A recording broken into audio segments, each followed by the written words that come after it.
jewe uko ndabibona ndetse n'abo turi kumwe ingene tubibona nuko intwaro ingene yubatse nkumbure amateka ingene abivuga mbwa bagaca ikibazo c'abantu.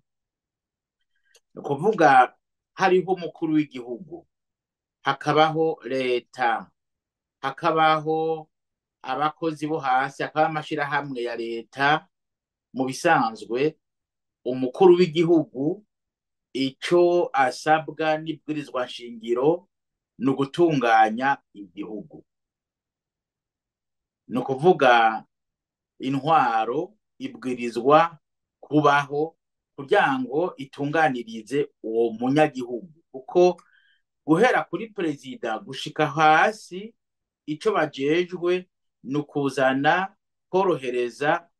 korohereza ubuzima bw'umunyagihugu. Abasanzwe afise ubuzima butameze neza, ico bakora ni kubwongereza kugira bumere neza. Iyo bagerageje bakaraba basanga si ibyo bariko barakora, babwiza kuvuga bati erega ntituri ku nzirayo. Batari ku nzirayo rero aravuga bati reka duhindure. Ico ni ca mbere. Rero ku vyerekeye isukari Sosumo, bavuga bati umukuru w'ishirahamwe Sosumo, ihinguriro Sosumo yaradugije ibiciro. Kuduza ibiciro mu bisanzwe ni ikibazo ca leta, kuko ibiciro no kuvuga iki? Ibiciro no kuvuga ni umunyagihugu azana amafaranga afise akaza kurondera ico akeneye kandi kiriko kiratangwa na leta. Yari ikintu gitangwa na leta, leta ibwiza kugiramwo uruhara kugira ngo irabe ko uwo munyagihugu aya mahera ariko aratanga ava mu mufuko wiwe ari nico amumarira, yuko ashobora kuronka ico ariko aripfuza. Rero ikibazo dufise nuko ibiciro ntibwiza kuduzwa n'uyo muntu atavuganye na leta, kuko iyo umunyagihugu ababaye agatanga menshi ku kintu yidogera leta, ntiyidogera ukora isukari, kuko uwakora isukari si ihinguriro ryiwe, ni ihinguriro rya leta. Rero jewe ndibuka kera kuri perezida Bagaza, ikiro c'ibiharage caba kimanitse aho kuri butike kugira ngo umunyagihugu arabe yuko ico kiro c'ibiharage amahera gitangiyeko ahuye n'ayo umukuru w'igihugu yavuze. Urumva umukuru w'igihugu yaritwararika gushika agira ibiciro. Uwundi nawe akatubwira ati ivyo vy'ibiciro je ntimubimbaze kuko nifitiye amastoke mu nzu. None akazi k'umukuru w'igihugu ni akahega? Ubwo ikibazo yarategereye akazi ajejwe, ko akazi ajejwe ari ukorohereza ubuzima bw'umunyagihugu. Aha ikibazo niho ndagishira. Yarategereye ico ajejwe? Ico ajejwe mbona umenga yihaye ni kuvuga, avuga yerekana ingene abantu babwiza ko bariko barakora neza kandi bari munsi yiwe batariko barakora neza. Ereka akazi kiwe si kubwira abanyagihugu naka yananiye.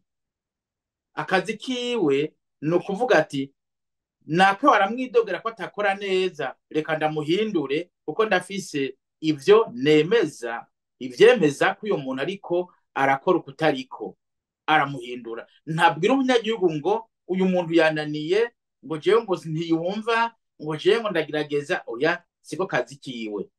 Ako n'akazi k'umuntu wo muri opposition, kuko niwabwirizwa kuvuga ati eheraba leta leta yabemerera ibi ntiriko irabikora. Nawe ntari muri opposition, niwe ariko arategeka.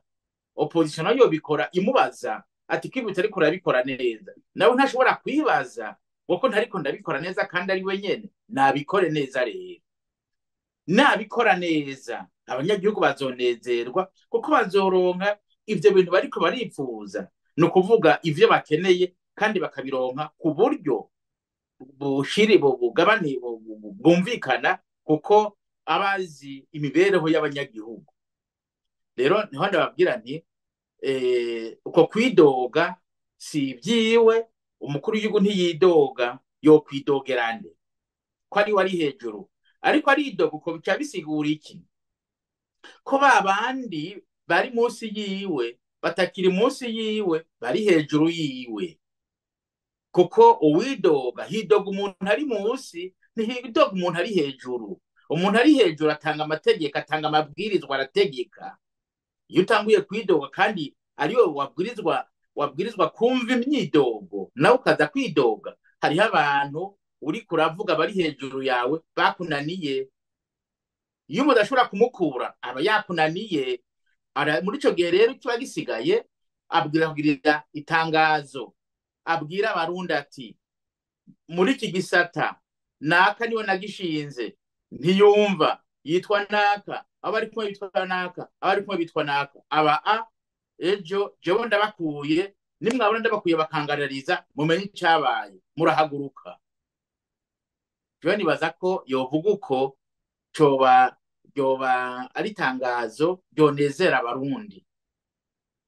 Mugabo ntagume yidoga ngo jewe ntaco bamfashe, ntaco bamaze, barananiye. Oya, navuga ati ndabakuye, ejo mukabona hari icononekaye, muce mubagarariza, tuje ngora tubakure twe tubirukane, yaho tuzomwitaba. Mugabo ibi byo kwidoga abafise ngira ngiyindi ntumbero. Batwemirije amatora nayo abategetsi bararesha abanyagihugu. Yuko kwidoga nibaza ko ari ubundi buryo bwo kuresha abanyagihugu kugira ngo bavuge bati turafise umukuru w'igihugu yabuze abamufasha. Ariko nagira mbwira abo banyagihugu ntibagwe mu mutego, kuko ntiyabuze abamufasha, yabuze byamunaniye gutora abamufasha babikwiye. Ni ukuvuga akazi bamushinze karamunaniye. Nico biba bisigura. Abanyagihugu ntibagwe mu mutego ngo bafise ubavugira, bambega ayo bavugira kwande ngo ibintu bihinduke. Kandi ubumva abo bantu bitwa ko bari abanyagihugu ari abantu bakomeye cyane bamurusha inguvu. Navyemere tubimenye, avuga ati jewe ndavye ingene bameze, ndafashe iyi ngingo, mwabanyagihugu mwe inda tuje hamwe dukura aba bantu tubigizeyo kubera ko nibo babariye. Ntarabitubwira, yigeze kutubwira ngo akagwi kabicanyi ngo narabiharira ngo narababonye, ntigeze atubwira abakagize.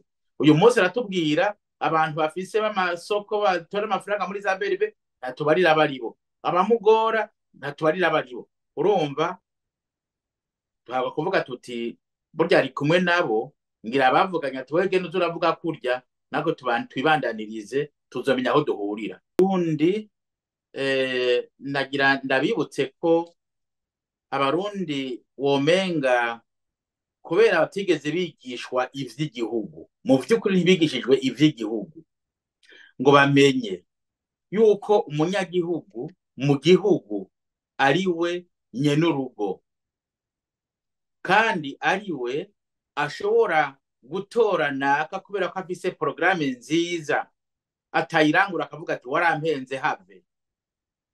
Kandi ingene igihugu cyabwirizwa gutunganywa, ibwirizwa nshingiro ryabwirizwa kwerekana riti ukaba uriko urakora ibitari vyo mu mwaka hagati, biboneka neza gushira guta igihugu mu manga, ugahagarikwa ukagenda hakaba amatora bakarondera uyundi. Kuko uyu munsi aho tugeze byarenze urugero, turimo turagwa mu manga. Rero barakwiye kwigishwa abanyagihugu ico arico umunyagihugu, yuko ari we nyene urugo, kandi abwiza kuronka ububasha bwiwe bumutuma avuga ati jewe ndababaye, uyu muntu nahave. Haba hasigaye ni ryari yobivuga, mbega ni bande bomuha ubwo bubasha kugira agire inguvu, za nguvu z'utegeka ntizize kwica umunyagihugu. Ivyo nivyo bibwirizwa kwigwa, hanyuma tukubaka igihugu kundi gusha, kuko twarihenze. Inzira turiko turafata ni yagaheza.